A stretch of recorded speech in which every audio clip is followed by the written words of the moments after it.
اعوذ باللہ من الشیطان الرجیم بسم اللہ الرحمن الرحیم اللہم صلی علی سیدنا و مولانا محمد مبارک وسلم وصلوا علیہ۔ محترم سامعین، کیسے ہیں آپ سب؟ امید ہے آپ سب ٹھیک اور خیریت سے ہوں گے۔ تعبیر اور وظیفہ چینل کے پیج پر میں آپ کو ایک مرتبہ پھر خوش آمدید کہتا ہوں۔ آج ایک نئے وظیفے کے ساتھ حاضر خدمت ہوں۔ آج کا وظیفہ انتہائی اہمیت کا حامل ہے۔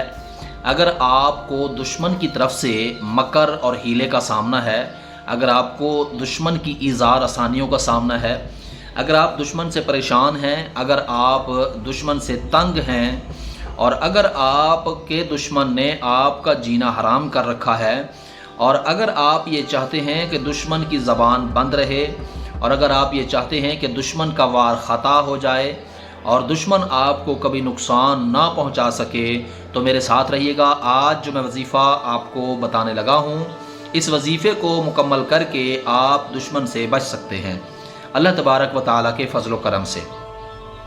اس سے پہلے کہ میں آپ کے ساتھ وظیفہ شیئر کروں، اگر آپ ہمارے چینل پر نیو ہیں تو سبسکرائب کر کے بیل کے نوٹیفیکیشن کو آن کیجئے اور ہماری یوٹیوب فیملی کا حصہ بنیے، کیونکہ ہم آپ کے ساتھ خوابوں کی تعبیر اور وظائف شیئر کرتے رہتے ہیں۔ آئیے آج کا وظیفہ ہم سماعت کرتے ہیں۔ آج کا وظیفہ اللہ تبارک و تعالیٰ کے مختلف ناموں کا ہے، جو کہ 313 مرتبہ ہم نے پڑھنا ہوگا۔ وظیفہ ہم نے 313 مرتبہ پڑھنا ہے، اور اول اور آخر ہر مرتبہ ہم نے درود شریف ضرور پڑھنا ہے۔ آج کا وظیفہ آپ سماعت کیجئے۔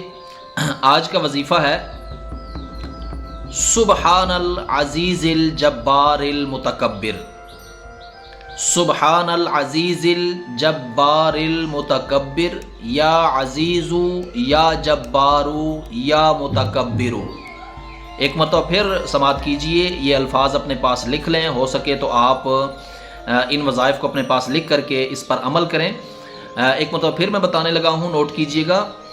سبحان العزیز الجبار المتکبر، یا عزیز یا جبار یا متکبر۔ یہ آپ نے 313 مرتبہ روزانہ بلا ناغہ پڑھنا ہے۔ تو انشاءاللہ تعالی اس سے آپ کی دشمن کی مکر اور ایذا رسانی، یعنی جو تکلیف کا سامنا ہے، ان سے آپ محفوظ رہیں گے۔ آپ نے اول آخر درود شریف ضرور پڑھنا ہے۔ تو آج کا وظیفہ یہیں تک تھا، مکمل ہوا۔ دعا کرتا ہوں اللہ تعالیٰ آپ سب کو دشمنوں اور شیطانوں کے شر سے محفوظ رکھے۔ اللہ تعالیٰ آپ کے گھروں میں، کاروبار میں بے شمار برکتیں عطا فرمائے۔ آمین ثم آمین۔ انشاءاللہ تعالیٰ ملتے ہیں کسی نیکسٹ ویڈیو میں، تب تک کے لیے اپنا خیال رکھیے گا۔ اللہ حافظ۔ السلام علیکم ورحمۃ اللہ وبرکاتہ۔